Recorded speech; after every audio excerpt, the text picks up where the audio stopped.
What if I told you there are people living in places so extreme they seem to defy the very laws of nature itself?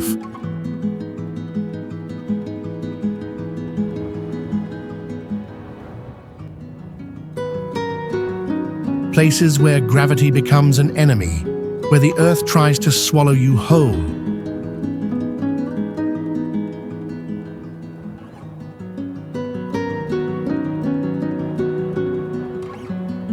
This is about the most extreme homes on Earth.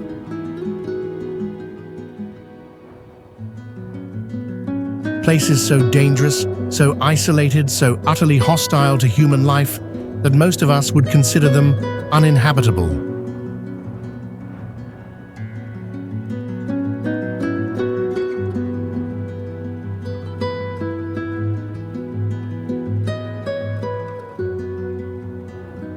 Yet somehow, against all odds, humans have not just survived here, they have thrived.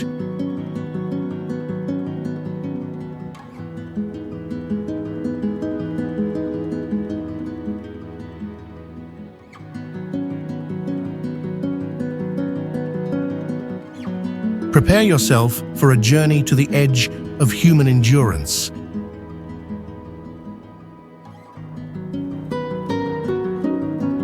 Where home is not just where the heart is, it is where survival becomes an art form.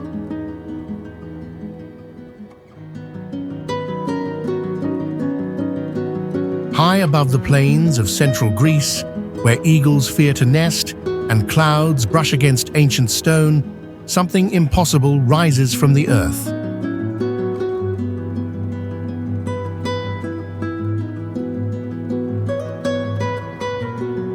These are the Meteora Monasteries, literally meaning suspended in air.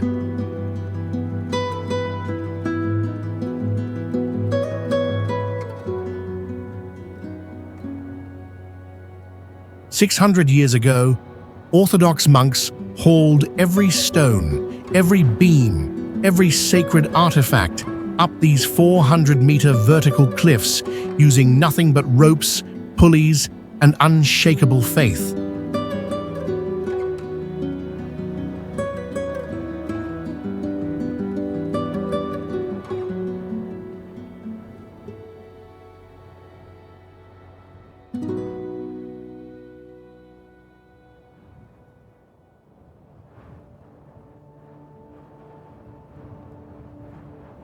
The journey to reach these monasteries was so treacherous that visitors had to be hauled up in nets, and the ropes were only replaced when the Lord let them break.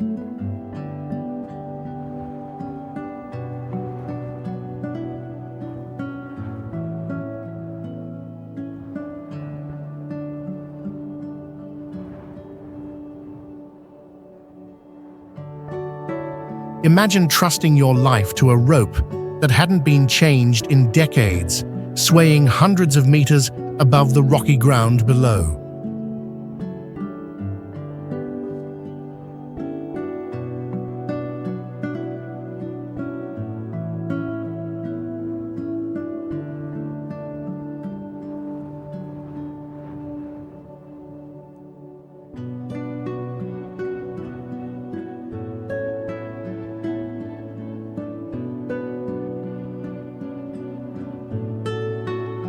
Brother Maximos, who has lived here for 30 years, tells us something remarkable.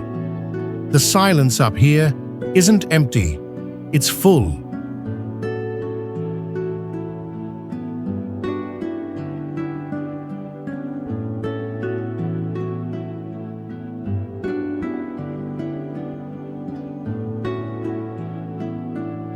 Full of prayers that have echoed off these rocks for centuries.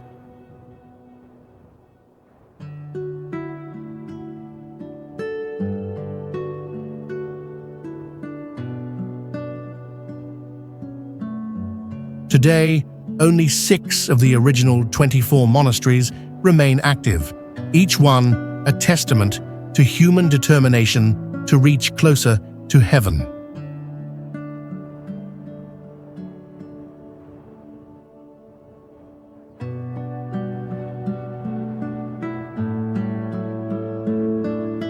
The monks wake at 3 a.m. for morning prayers, their chants echoing off the stone walls as the sun rises over the valley below.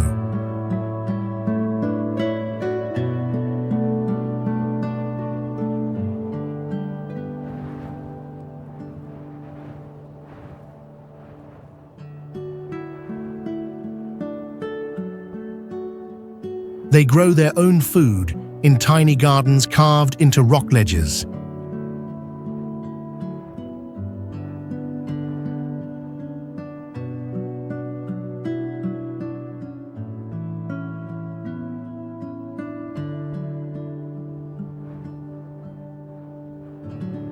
Collect rainwater in ancient cisterns, and live a life of complete self-sufficiency suspended between earth and sky.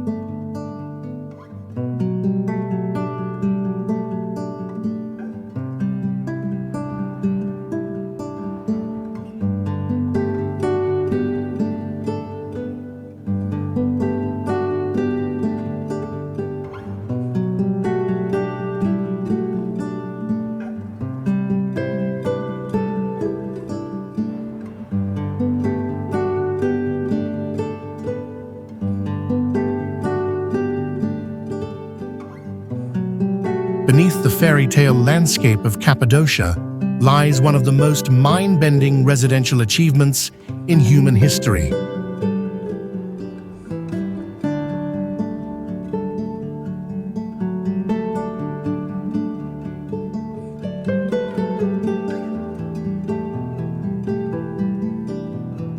This isn't just a cave, it is an entire underground city that once housed 20,000 people.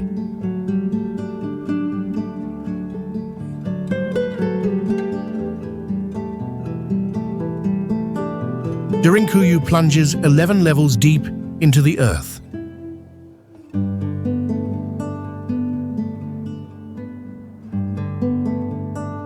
But here is the part that will make your skin crawl. The tunnels connecting these levels are so narrow that you have to crawl through them on your hands and knees in complete darkness with tons of rock above your head.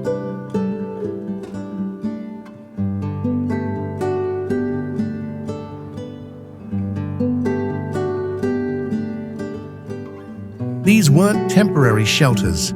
They were permanent homes with schools, churches, wine cellars, and even stables for livestock.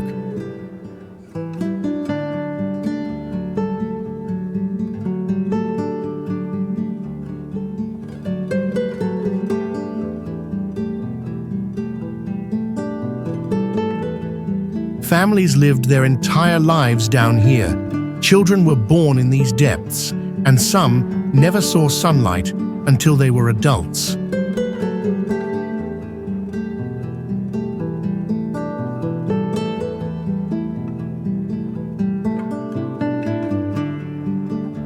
Dr. Omar Demir, an archaeologist who has studied these cities for decades, explains the engineering marvel. They created a ventilation system so sophisticated that fresh air could reach the bottom levels, 11 floors down.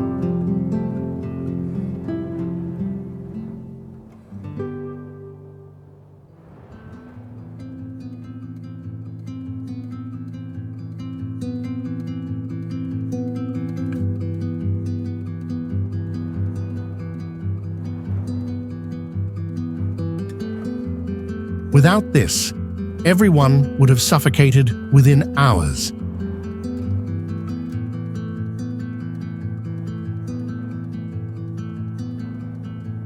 The Christians who built these cities were fleeing persecution from Arab raids in the 7th century.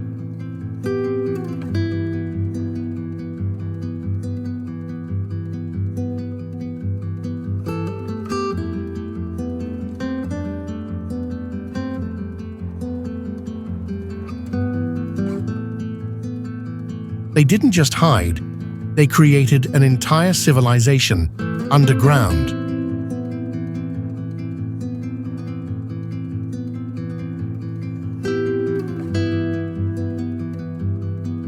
They had wine production facilities, food storage systems that could last for months, and even underground rivers for fresh water.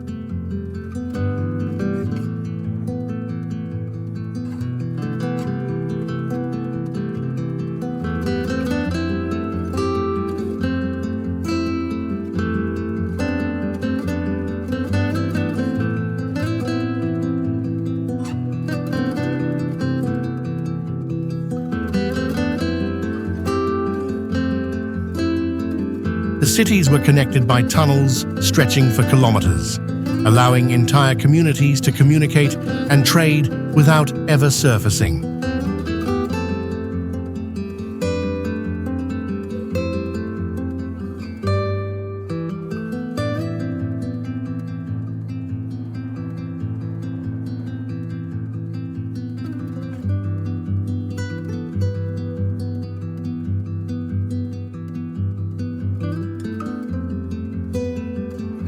In the heart of Yemen's Hadramaut Valley, where the desert stretches endlessly and the sun beats down mercilessly, rises what can only be described as a miracle made of mud.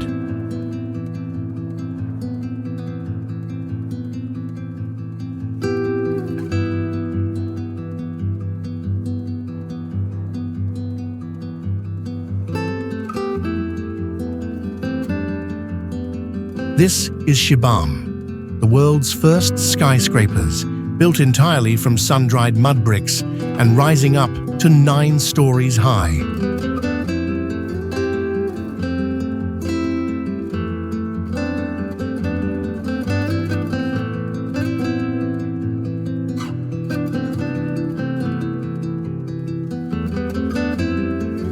Here is what will blow your mind. These towers have stood for over 500 years without a single drop of concrete or steel.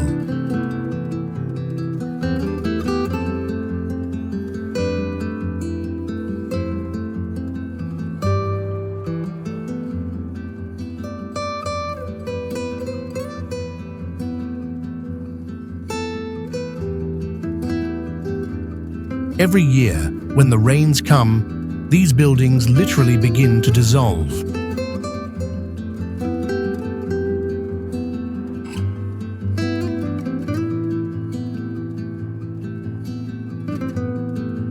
The residents must climb to the rooftops and apply fresh mud plaster with their bare hands, racing against time before their homes melt away like sand castles.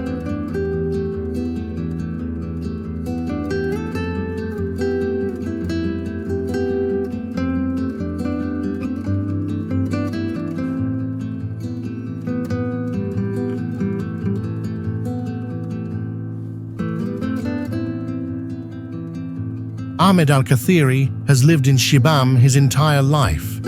His family has maintained the same mud tower for 7 generations.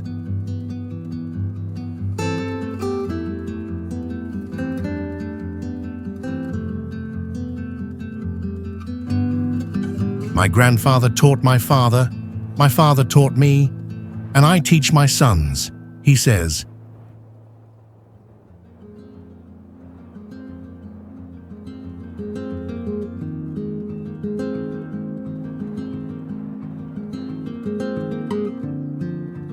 If we stop caring for these walls for even one season, 5 centuries of history could wash away in a single storm. But maintaining these mud skyscrapers is just the beginning of the challenges.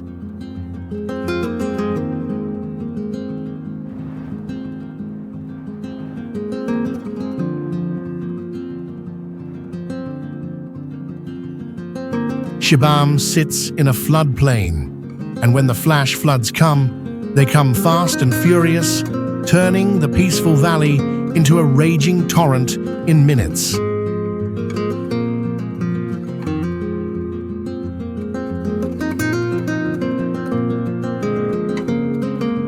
The residents have developed an early warning system that would make modern meteorologists jealous.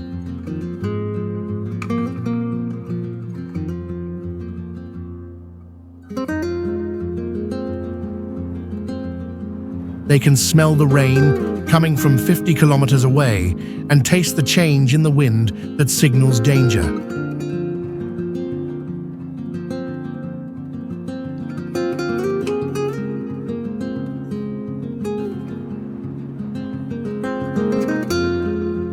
The secret to Shabam's survival isn't just in the mud, it's in the community.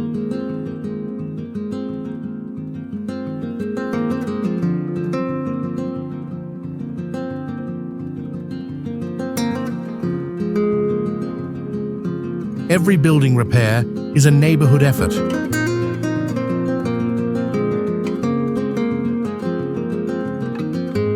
When one family's home needs maintenance, the entire street comes together, mixing mud, carrying water, and working through the night to save their collective heritage.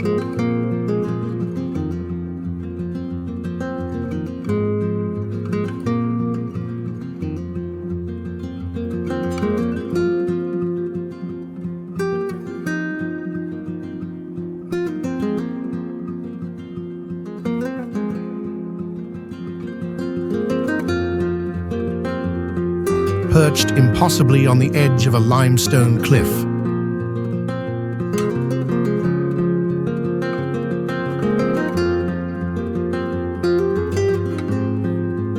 The hanging houses of Cuenca literally hang over a 100-meter drop.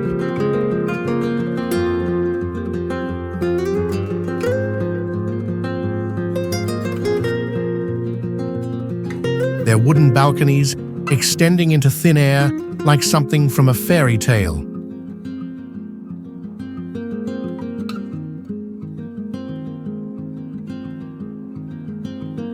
But here is the terrifying part. Cuenca sits on a major fault line.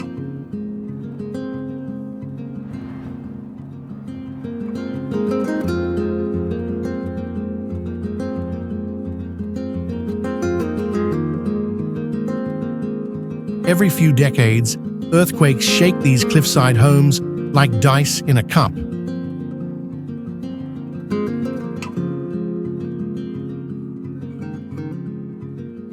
Yet somehow, these wooden structures, some over 600 years old, continue to cling to the rock face.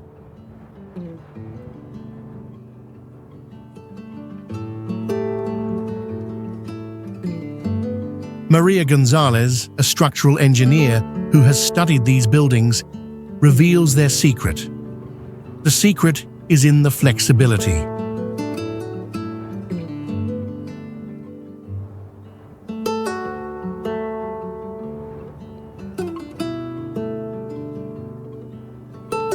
Modern concrete buildings would shatter, but these wooden frames bend and sway with the Earth's movement. They're like trees in a storm. They survive by yielding.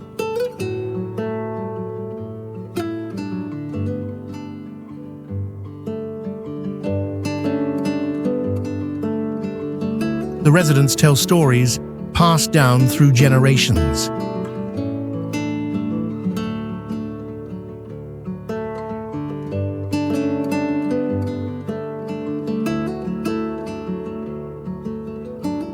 Tales of nights when the whole house would rock back and forth, dishes flying off shelves.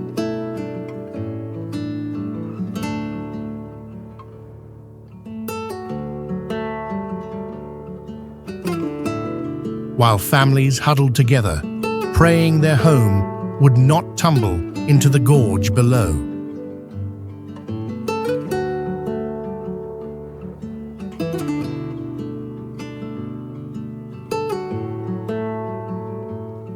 Children grow up learning to sleep through the gentle swaying that would terrify most visitors.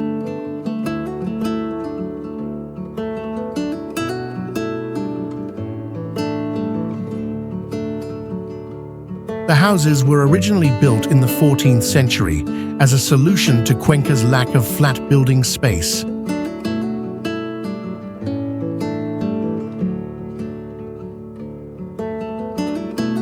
Rather than level the cliffs, the medieval builders decided to embrace the vertical challenge.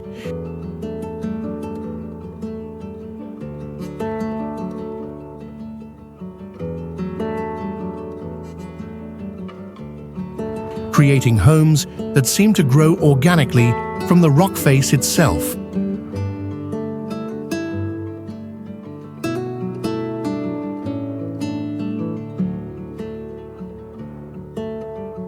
At 3,800 meters above sea level, where the air is so thin that every breath is a struggle.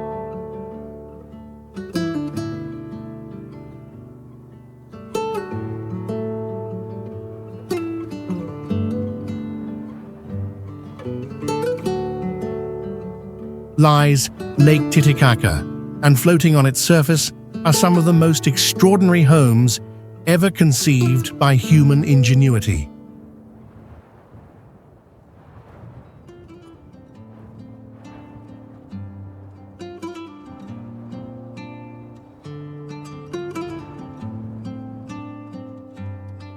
The Uros people have lived on floating islands made entirely of reeds for over 500 years.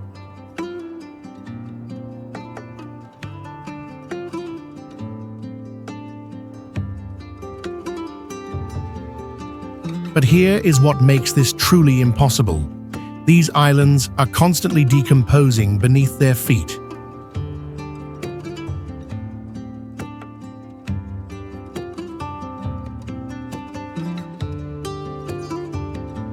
Every single day, the bottom layers of reeds rot away and sink into the lake. The islanders must constantly add fresh reeds to the top, essentially rebuilding their entire world layer by layer, day after day, for their entire lives.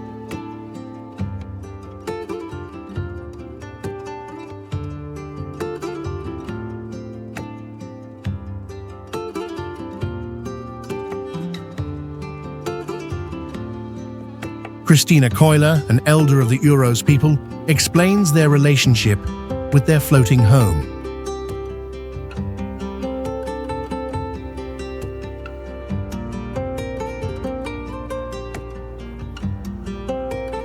The island is like a living thing.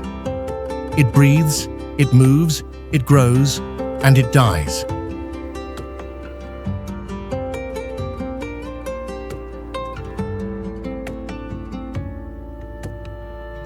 We are not just living on it, we are part of it.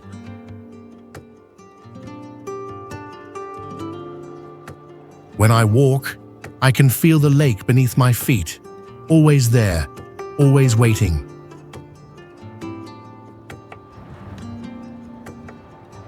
But the real challenge is not just maintaining the islands, it is surviving at this altitude. The oxygen levels are so low that visitors often collapse from altitude sickness within hours. Yet children are born here, grow up here, and live their entire lives in this thin air that would leave most of us gasping.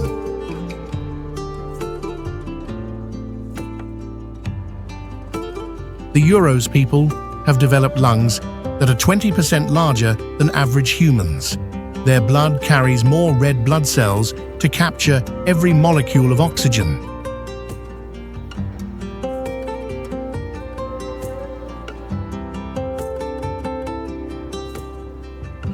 They have literally evolved to live in this impossible place.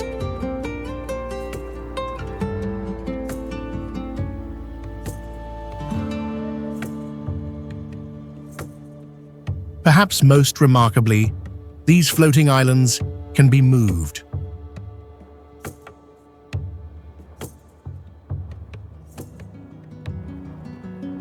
When conflicts arise, when storms threaten, or when fishing grounds change, the entire community can literally sail their homes to safety.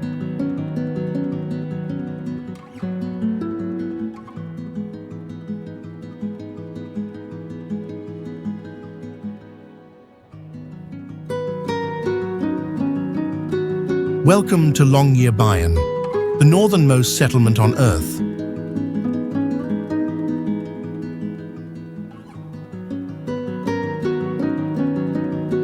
Where for 4 months of the year, the The sun never rises, and for another 4 months, it never sets.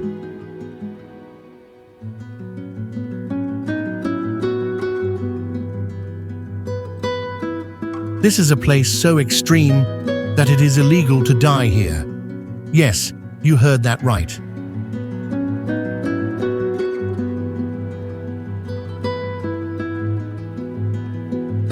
Death is literally against the law in Longyearbyen because the permafrost prevents bodies from decomposing, and the preserved corpses could spread diseases that died out decades ago.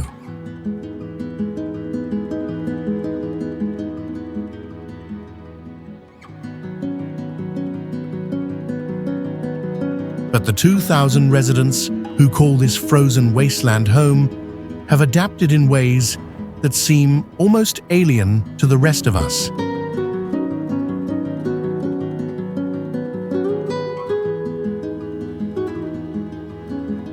Every building sits on stilts to prevent the heat from melting the permafrost below.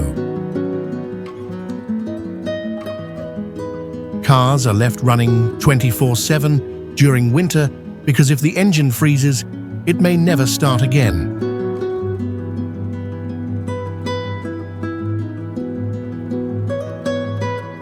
Lars Holmberg has lived in Longyearbyen for 15 years. People ask me how we survive the polar night, 4 months of complete darkness. He says, "But you know what? After a while, you start to see things differently."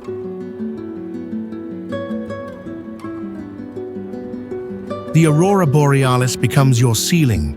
The stars become your streetlights. It is not darkness. It is a different kind of light.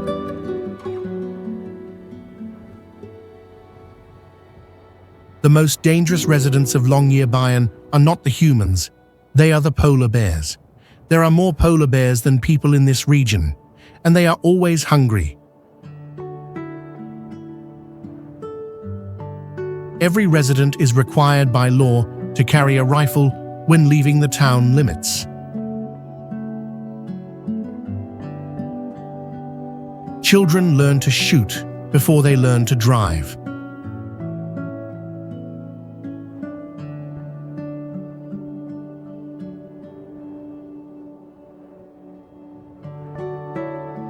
The town hosts the Global Seed Vault, humanity's backup plan for agriculture.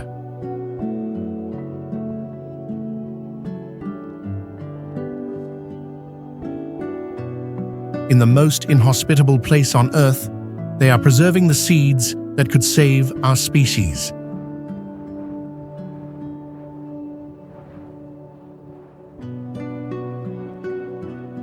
High in Yemen's Haraz Mountains, where ridges rise like blades from the earth and the air grows thin, Al-Hajara clings to a cliff like a vision carved from stone. Its houses grip the mountainside as if gravity had been deceived.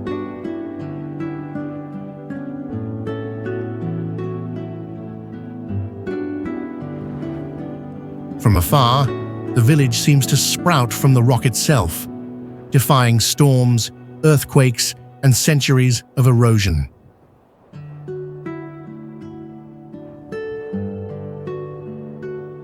But how did people fasten entire homes to sheer rock walls without modern tools hundreds of years ago?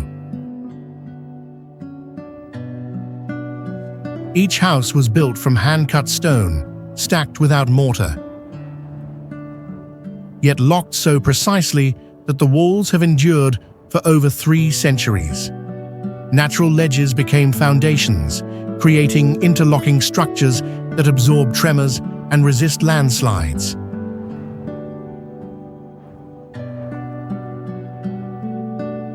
Thick stone keeps interiors cool in the burning summer and warm through icy nights.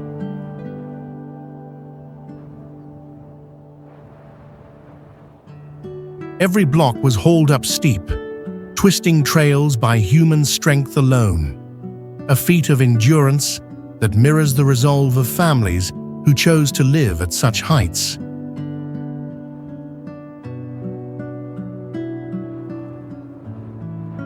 From within, the village feels like a labyrinth with stairways climbing between terraces, doorways carved directly into rock, and rooftops that double as paths to the next house.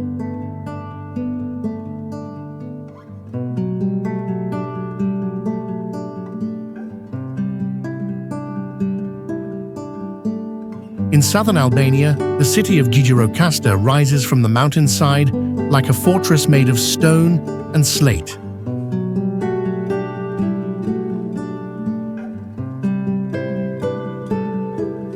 Every house is built with massive stone walls and distinctive slate roofs that can weigh up to 100 tons each.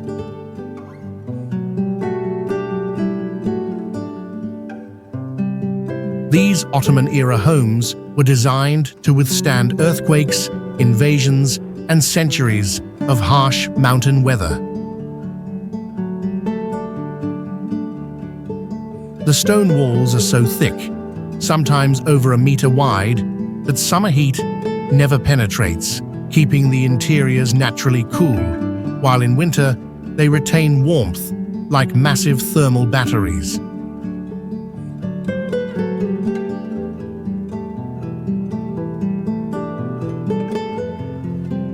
But living in these stone giants comes with unique challenges. The slate roofs are so heavy that the entire house structure must be built like a fortress to support them.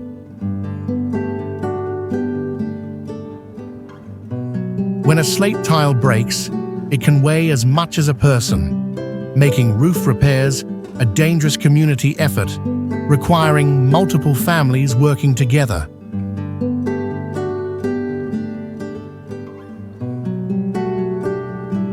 The houses are built in a distinctive tower style, with the ground floor used for animals and storage, the second floor for daily living, and the top floor as a guest area with the most elaborate decorations.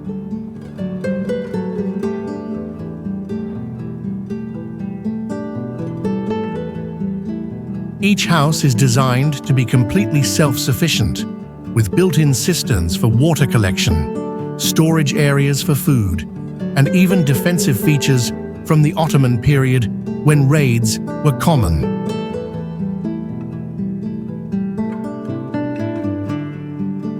Walking through Gjirokastra feels like stepping back in time. The cobblestone streets are worn smooth by centuries of footsteps, and the massive stone houses loom overhead like ancient guardians protecting the secrets of mountain life.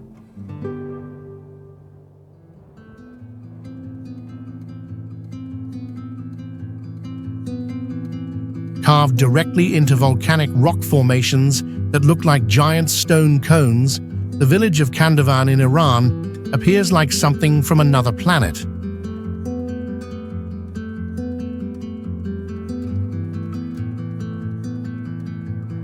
For over 700 years, families have lived inside these cone-shaped volcanic rocks, hollowing them out to create multi-story homes.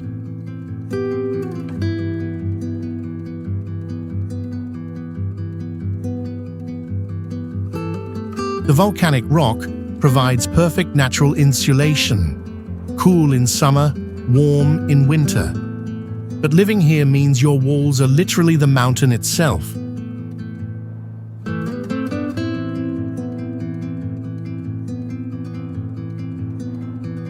When you need more space, you don't build an addition. You carve deeper into the rock with hand tools, creating rooms that spiral into the heart of the volcanic formation.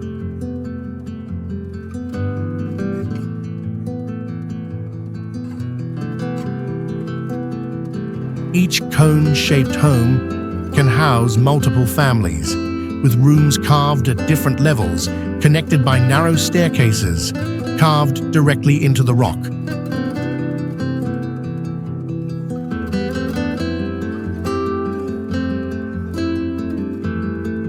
The volcanic stone is soft enough to carve, but hardens when exposed to air, creating walls that have lasted for centuries.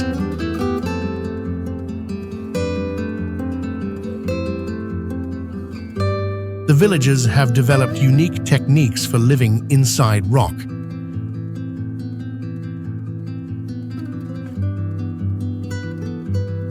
They carve ventilation shafts that spiral up through the cone to provide fresh air, create storage niches carved into the walls, and even carve furniture directly from the rock itself.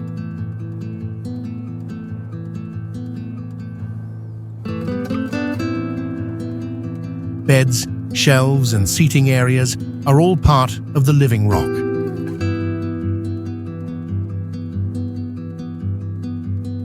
Water is collected from natural springs that flow through the volcanic rock, and the constant temperature inside the cones means that food can be stored for months without spoiling.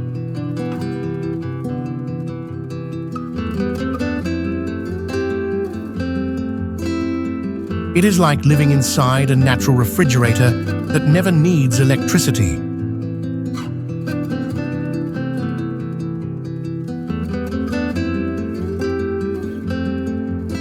In the scorching Australian outback, where surface temperatures can reach 50 degrees Celsius and the sun beats down mercilessly for months, the entire town of Coober Pedy has moved underground.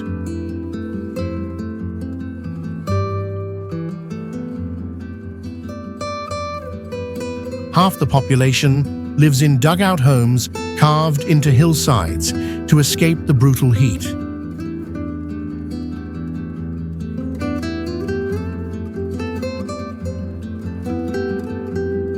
These underground homes maintain a constant temperature of 22 degrees Celsius year-round, without any heating or cooling systems.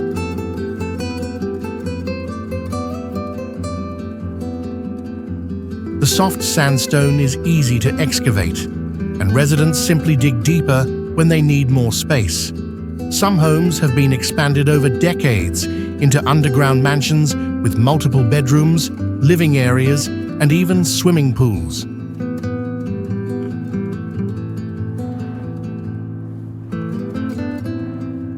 The town has underground churches, hotels, museums, and even an underground golf course. The Serbian Orthodox Church is carved entirely into a hillside, with beautiful religious frescoes painted directly onto the rock walls.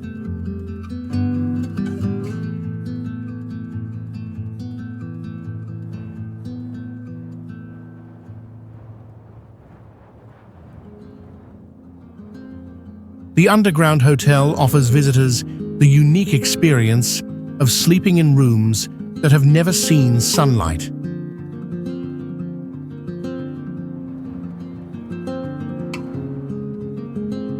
But Coober Pedy isn't just about escaping the heat. It is the opal capital of the world. Residents often discover valuable opals while digging their homes, and many houses have been abandoned when the owners struck it rich and moved to the surface.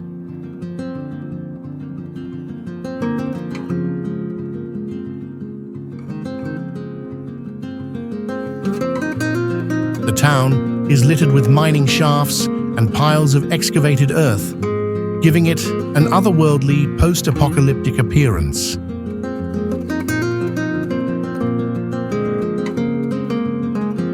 Living underground requires special adaptations. Ventilation shafts must be carefully designed to provide fresh air, and residents must be careful not to dig into their neighbor's property.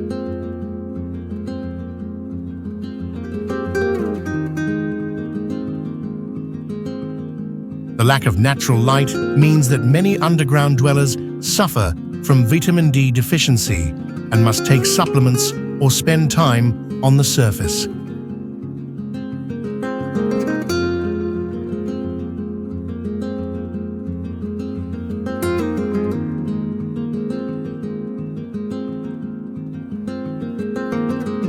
The ancient city of Matera in southern Italy consists of cave dwellings carved directly into limestone cliffs that have been continuously inhabited for over 9,000 years, making them among the world's oldest human settlements.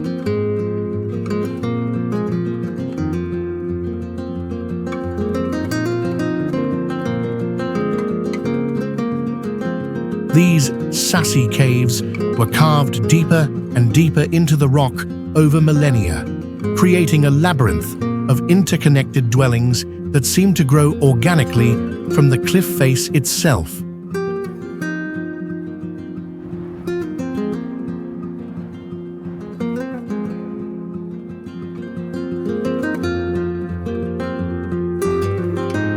Families lived in these caves for generations, with animals on the ground floor and humans above, sharing body heat during cold winters.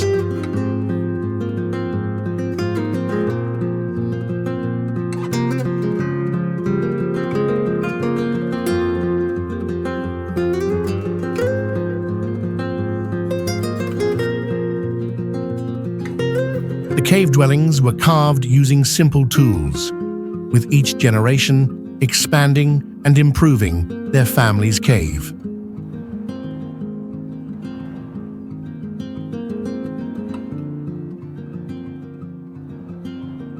Rainwater was collected in elaborate cistern systems carved into the rock, and the caves were connected by a network of tunnels and staircases that allowed the community to move around even during sieges.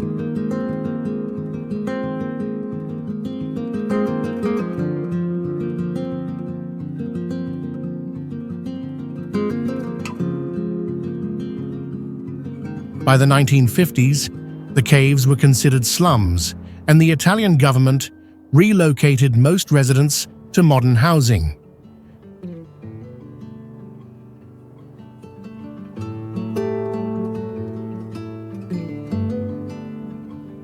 But in recent decades, many caves have been restored and converted into hotels, restaurants, and homes, earning Matera recognition as a UNESCO World Heritage Site and European Capital of Culture.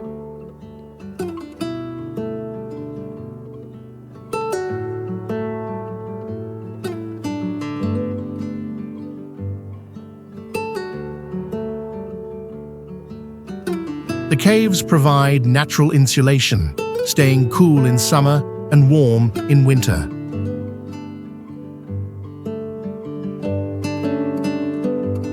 The limestone walls naturally regulate humidity, creating a comfortable living environment.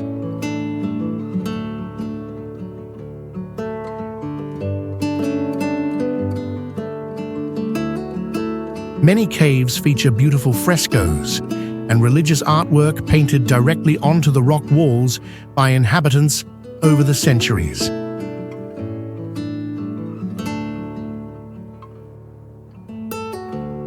Living in the caves requires understanding the rock itself.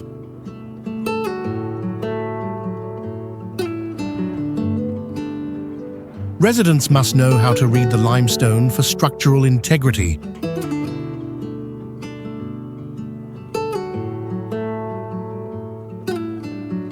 How to carve without causing collapses, and how to maintain the delicate balance between human habitation and natural preservation.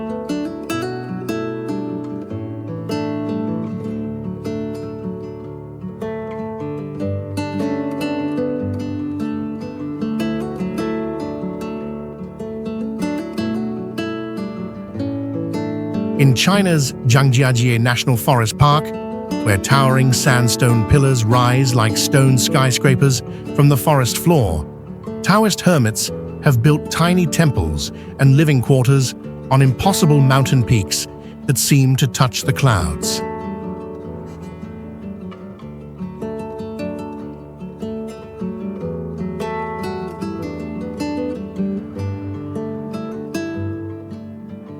These hermitages can only be reached by climbing sheer rock faces using ancient iron chains hammered into the stone centuries ago.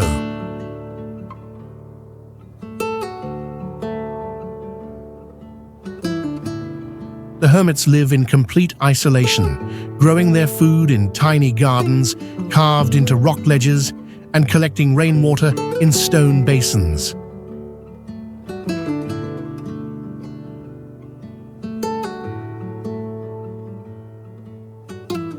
The journey to reach these hermitages is treacherous.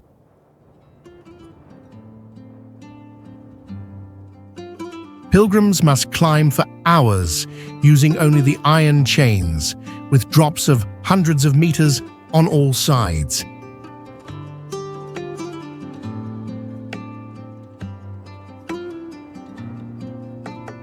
Many of the chains are centuries old, worn smooth by countless hands, and some sections require climbers to traverse overhanging rock faces where a single mistake means certain death.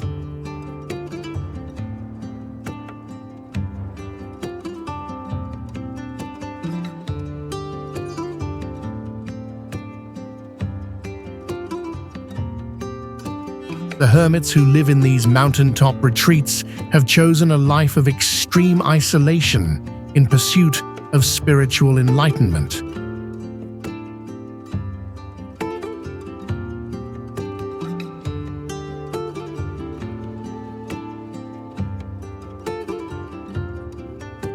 They may go months without seeing another human being. Surviving on simple foods they can grow in their tiny cliffside gardens and meditation practices that have been passed down for over 1,000 years.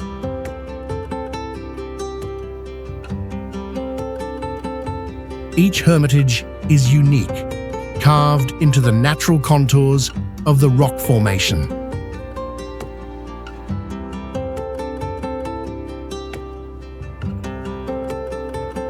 Some are simple caves with basic sleeping areas, while others are elaborate multi-room complexes with meditation halls, libraries, and even small workshops where hermits create traditional crafts.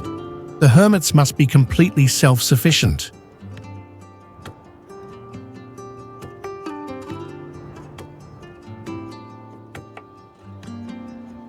They collect medicinal herbs from the cliff faces, practice traditional Chinese medicine, and maintain their hermitages using only materials they can carry up the treacherous climbing routes.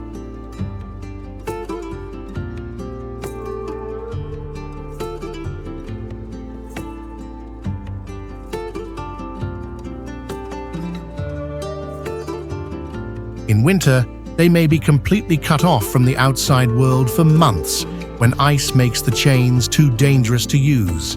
Faroe Islands.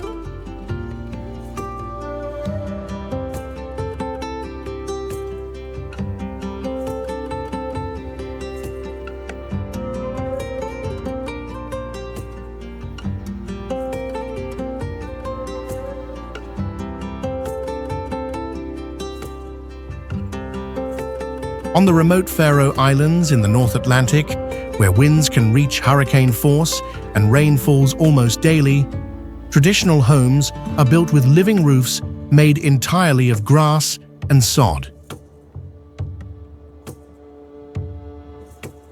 These aren't decorative. They are essential for survival in one of the world's windiest, wettest climates. The grass roots create a waterproof seal while providing insulation against the constant storms that batter these isolated islands. The technique has been perfected over centuries, with multiple layers of birch bark, sheep wool, and specially selected grasses that can withstand the harsh Atlantic weather.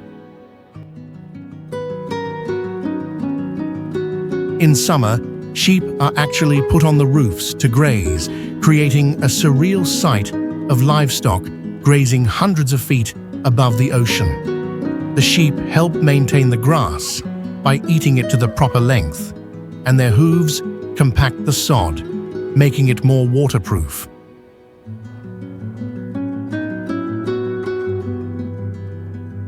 Building a grass roof requires specific knowledge passed down through generations. The grass must be cut at the right time of year, the layers must be applied in a precise order, and the roof must be maintained constantly to prevent leaks.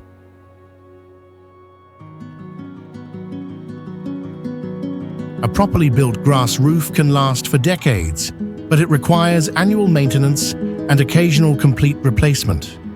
The houses beneath these living roofs are built to withstand incredible wind forces.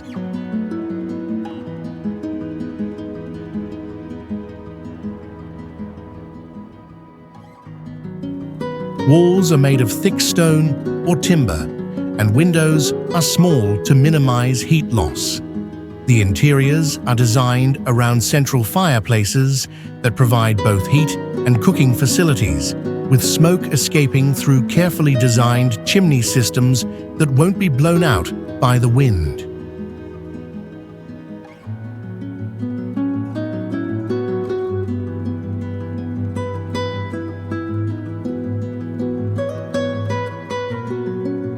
On Socotra Island, isolated in the Arabian Sea for millions of years, people live among some of the most alien-looking plants on Earth.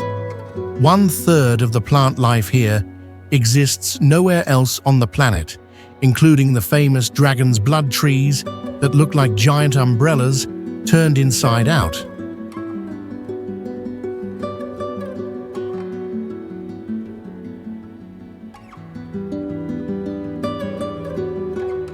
The islanders have adapted their homes and lives around these bizarre plants in ways that seem almost magical.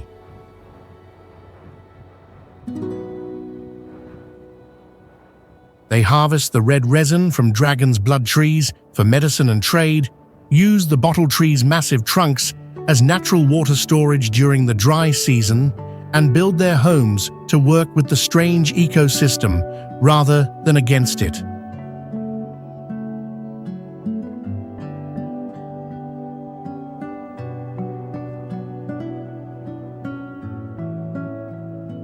The dragon's blood trees are perhaps the most iconic residents of Socotra.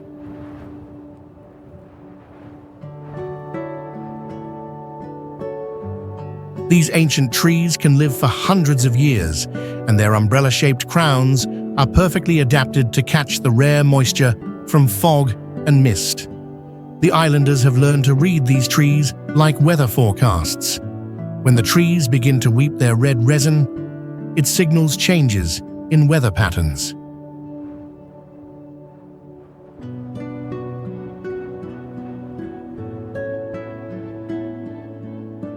Living on Socotra means accepting that you are part of an ecosystem that exists nowhere else on Earth.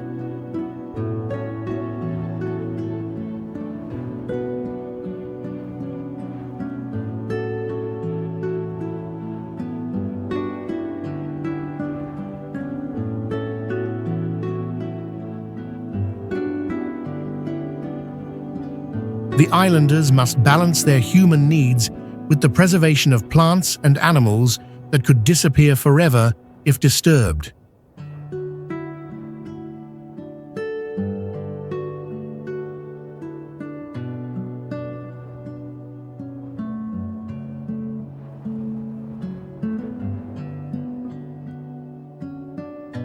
It is like living in a natural museum where every day brings encounters with species that seem to belong on another planet.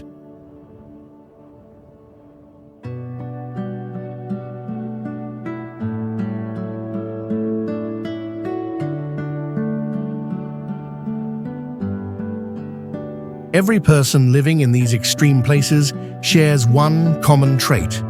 They've discovered that the word impossible is just another word for not yet imagined.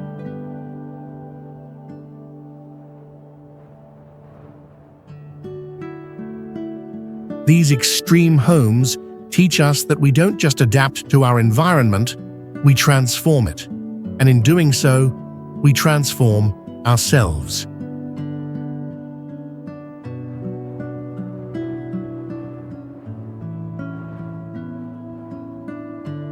Home isn't about comfort or convenience. Home is about belonging to something larger than yourself, whether that's a community, a tradition, a landscape, or even the vast cosmos itself.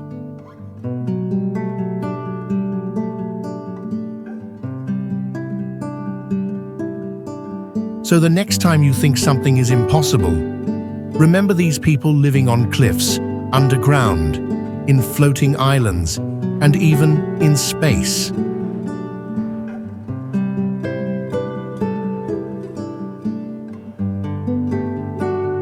Remember that impossible is not a fact, it is an opinion, and opinions, unlike the laws of physics, can be changed.